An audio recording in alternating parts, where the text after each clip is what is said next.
So what kind of practical tips do we have for the guys listening who are like, I want to rock it seduction-wise? We got a pro in that. Okay.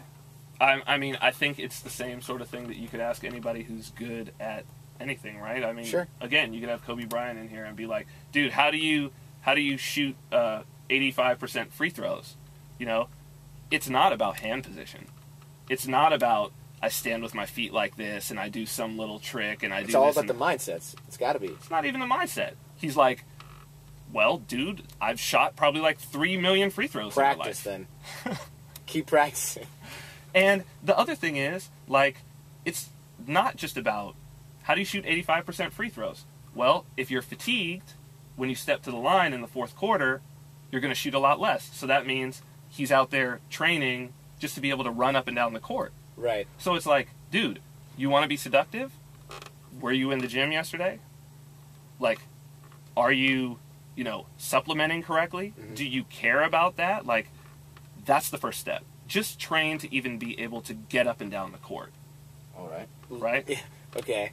Just Got it. You first. Right. But what type of training? It's a bit nebulous. We can understand basketball. Yeah. Running, shooting, jumping. What can our guys type do? of training can the guys listening do if they want to get better in this area? I would say the first thing is start working on your body first. So get in good shape so that you have the sexual confidence to rock it out. And that's 99.9% of it is that, like, I will take my coat off, and women will say, who have been talking to me for 5 minutes, will like look at my arms and be like, oh shit, wow, you have like fantastic some pipes. You have a fantastic body. And it's like, from there, how much more confidence do you need than this woman who like all of a sudden has like turned on a dime? Right. So, but again, that's an everyday process. That's being dedicated to something. Mm-hmm. Like, it's not a trick. It's not a gimmick. Right. There's no gimmick to get you a fucking, great arms and a six-pack, and there's no gimmick to it. Right. And being well-groomed, you know what I mean? And, like, caring about your clothing. And honestly, like, that's the start. Don't even think about, that's going to get you, honestly, hate to say it, but if you're just, I think there's something about people are like, oh, I don't want to be a douchebag.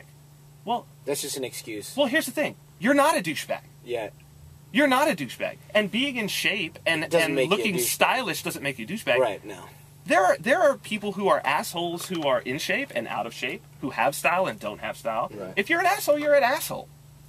So you think being in shape and sexually desirable is first and foremost important when you want to become a seducer? Well, here's the thing. As with anything, first impressions make a huge difference, and standing apart makes a huge difference. And why not just give yourself the leg up? And why I use the basketball metaphor, because it really is, you want to win the game in the fourth quarter. If everybody else out there can't even get up and down the court because they have no card, it's like a boxing match, right? Most of boxing training is not boxing. Most of boxing training is being able to go 15 rounds and fight the same as you did at the first round. Yeah, they say first round is technique, second round is who's in better shape, and the third round's who's got the most heart. That's it. Yeah. And it really is that it's like, yeah, you can get through the first round with a gimmick. Little opening line, you know what I mean? Little this and that. Clever crap. Clever shit. Gimmicky shit. Cute shit. Mm-hmm. That'll get you there. Mm-hmm. But you know what? The second round is coming, where there's no more of that left.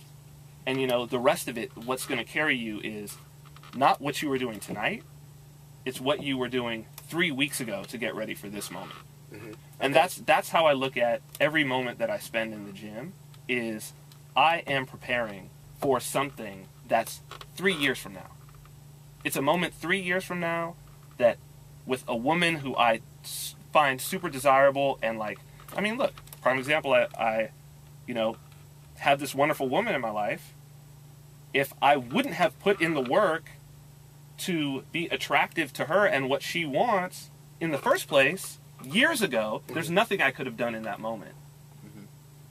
Okay, so physical confidence by getting in good shape, but that's obviously not all you do, because there's a lot of guys who are in great shape who aren't able to do what you do. I tell you what. Start there. Fair. Right?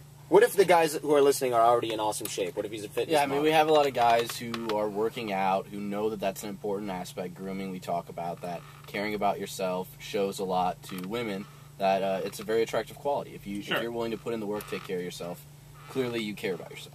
So But there's something about intent, right? There's something about intent. And what is your... Because, like I say, I'm curious about women, and my intent is to seduce these women. Mm-hmm. So, like, I'm working out with the intent to seduce them. I'm not... If you're working out and you're like, well, I'm going to do this because it's also a trick. You know what I mean? I'm really doing it so that I don't miss out on fantastic women. Okay. Part of it is you have to stop being scared of women. And being scared of them has nothing to do with, oh, I feel nervous about approaching her. Being scared of them, like, anything that you're scared of, you have a resentment for. You have a visceral hatred, Sure. like, inside your body. Because it causes you pain. Right. And Fear. and it's women have the capability, and we all know this, to do massive damage to men. Yeah, always. Massive. I mean, sure, a man can, like, do some physical damage to a woman. Right, but they really get in your heart and pop it out if they want to. And on the real, it's like a woman can. I mean, the lowliest of women has, even in our own lifetimes, waylaid and brought down the mightiest of men, the President of the United States, Right. and an intern. Yeah, and a not really attractive intern. Mm-hmm. So it's to say that, like, even the lowliest, unattractive, little chubby intern, if she can take down the president, then what is this chick who I'm actually attracted to in front of me? But one of the things is that it's like anything else that you're afraid of. The first way to get over your fear is to be curious and interested. You know, like, why could somebody like Steve Irwin, except for the fact that, like, he didn't obviously know about stingrays, but well, right? Yeah. I mean, he didn't see that one coming, but fair Right. enough. The guy But- was a baller. Well, but here's the thing. If he knew more about stingrays, he probably would have seen it coming, just like you could say things, oh, he didn't see a crocodile coming, but Steve Irwin would be like, I saw that coming. Yeah, he's like, he's 'Cause I know about a it. mile away, right? Right? So it's like, the first thing is, be interested in women. Like, don't just be interested in having sex with them. Like, I guarantee you, that's going to come. The sex is a foregone conclusion. If you're interested and you love women and you're seducing them, you will never, like, I never feel like, oh, when is my next leg going to come? Mm-hmm. I don't feel like that. Right? So it's like, be curious, be interested. Get outside yourself for a second and be like, you know what? I actually want to know what makes women tick. Like, where are the erogenous zones? Like, what is the biggest turn on for a woman? And when you meet women, like, ask them, like, well, what's your fantasy? Like, what's your biggest turn on? Get to know women.